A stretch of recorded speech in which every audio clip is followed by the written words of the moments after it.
পড়তে হবে। সবাই অল্প হলো বেশি হলো কোরআন পড়বেন, কোরআন বোঝার চেষ্টা করবেন, হাদিস পড়বেন, হাদিস বোঝার চেষ্টা করবেন। পাশাপাশি আলেমদের সহবতে যাবেন, আলেমদের মহব্বত করবেন, আলেমদের সমালোচনা করবেন না। কথা কি বুঝতে পেরেছেন? আমরা কোরআন পড়ি না, আগেই বলেছি, হাদিস পড়ি না, গতানুগতিকতায় চলি।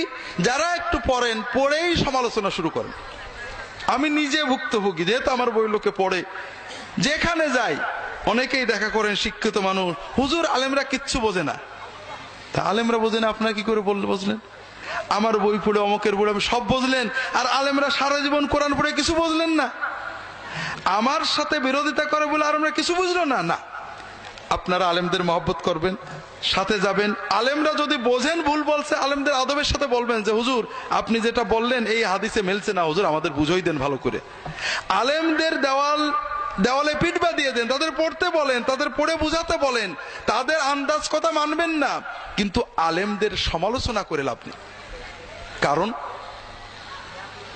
আলেম আপনার দিনের জন্য জীবন কাটিয়েছেন, ভুল করতে পারেন, আপনি তার ভুল ধরে দেন, পিছনে সমালোচনা করা, রাত দিন আলেমদের বিরুদ্ধে বলা, এটার ভিতরে কোনো খায়ের নেই। কথা বুঝতে পেরেছেন?